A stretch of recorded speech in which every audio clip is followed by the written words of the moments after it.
bastards.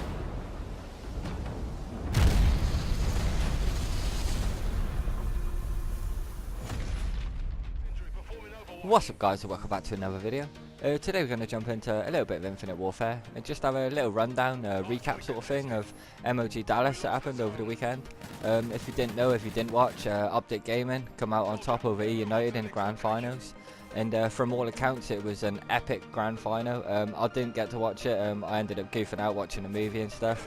After Sploce went out, I didn't bother watching anymore. It was getting on in the UK, so I just chucked the movie on and goofed out. But I will definitely have to jump on over to MOG's YouTube channel and rewatch it, because like I say, I was reading on Twitter and it was just epic. Courage, Maven, and we're all tweeting out that it was the greatest Grand Finals they've seen in ages, in a long time. So like I say, I definitely will have to jump on over to their YouTube channel and have a watch of it back, because E United reverse swept Optic in Series 1, and obviously coming from the loser's bracket, you've got to beat Optic twice, and that is, it's hard enough beating them once, let alone twice. And to reverse sweep them, happy days. The momentum was with them, but they couldn't clutch up in the second series, and in Optic Gaming we're too strong. They were strong all weekend, to be fair. Day one they just kicked off and they were flawless. They went 9-0 on map count, 3-0 in games, and they just looked completely dominant all weekend. They beat FaZe again, completely swept them aside 3-0 in the winners bracket final. So it wasn't like it was a small pool bracket game, it was in the grand final or winners bracket final. So they're just looking completely dominant over everybody, and if they continue this form, you can just say Scump will win his ring this year and he will go down as the greatest player ever. Obviously getting MVP at this tournament as well, it just adds to his accolades and the countless trophies that the dude's got. And fair play, GG's to Optic Gaming. They just keep on turning out the wins at the minute, so fair play. That's about it from the American side of it. I will jump on over to the CWL LAN League. Obviously all places got confirmed at this LAN event, so we'll jump on over to that in just a minute and have a read through of who is confirmed. But from an EU standpoint, in this LAN, I would say it's one of our best LAN events that we've had. Our two top placings were 4th and 5th, so you can't grumble at that. Sploce and Red Reserve respectively. Sploce were looking decent all weekend. Zero, probably the man of Europe at the minute. He just looked awesome, and obviously being now on Sploce, that is the god squad. But yeah, 5th, 6th, happy days that they're confirmed for that LAN League. Like I say, Fnatic almost made it into that T10, just fell a little bit short. Millennium were infused, now Millennium. They got T13, T16, same as Fnatic. So like I say, they all done pretty decent at this event, and they were looking strong. Even the Aussies look strong, to be fair. Mindfree coming T10, so happy days, you can't grumble. Everybody's looking proper decent at this game. But yeah, that's about it for the main event sort of thing. If you do want to have a faux little read up of the faux placements and the prize points and the pro points and all that sort of stuff, jump on over to Dexter. He's got it all listed up. That's just where I'm reading it from now. But like I say, that's about it for that one. So GG's to Optic Gaming for taking it, beating FaZe again. It's always nice to say Optic beating FaZe. I know the Optic fanboys love it.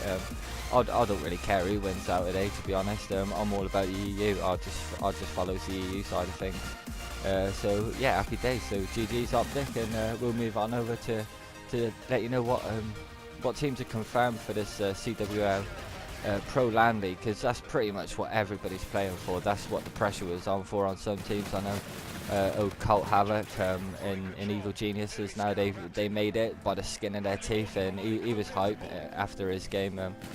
Phil Momo Whitfield put up a little clip on Twitter. He was putting up the reaction videos and stuff for games that weren't on stream, and it was decent. It was good to see, because obviously if you're not in that LAN League, you've not really got much to do for the next couple of months.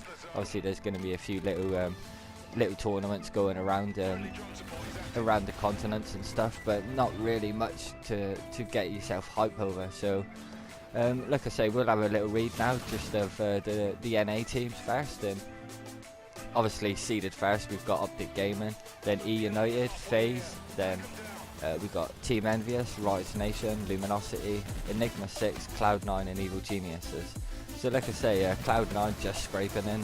They started free falling, to be fair, and they climbed back during this tournament. They had quite a good showing. They made it, I think, quarter-final, something like that, in winners bracket. So they had not a bad showing. I know I shit on Aches quite a lot, but he done all right, to be fair. So you can't grumble at all. And moving on over into the EU side of things, we've got in seeded first place, we've got Splice, the God Squad, Zero, my man. He's gonna be doing big things. I reckon he could even go into any of these top American teams and be one of the top players without a shadow of a doubt. The lad is amazing. It's being, like I say, being a new squad as well, being the new guy on the squad, and to do some of the things he was doing in S&D. He kind of fell off near the end. Playing against Red Reserve, his old team, he didn't do too great, but it's all good, to be fair. And yeah, we'll carry on down through these teams. In second place we've got Red Reserve and Millennium, which was Infused. Obviously that's Marky B and the crew. And then we got Fnatic with the game changer Tommy, and Wuskin and Scraps, the twins. I love watching them on stream, they are just awesome. Then we got Team Elevate and Epsilon.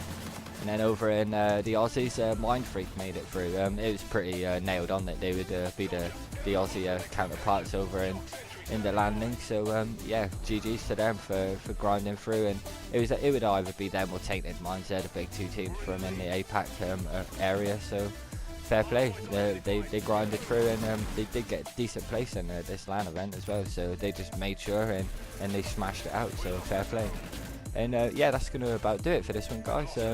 I know it's a little bit rambling on me with these little recap things, but it's just pretty much just to let you guys, if you didn't watch it on stream, because for some reason on MLG streams they only do it on MLG TV. They do like an hour delay on Twitch and stuff, which is a bit annoying because I think everybody's got Twitch and not many people rock around on the MLG app, because to be fair, it lags out a lot.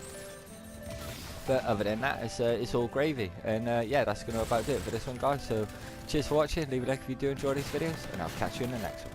Peace.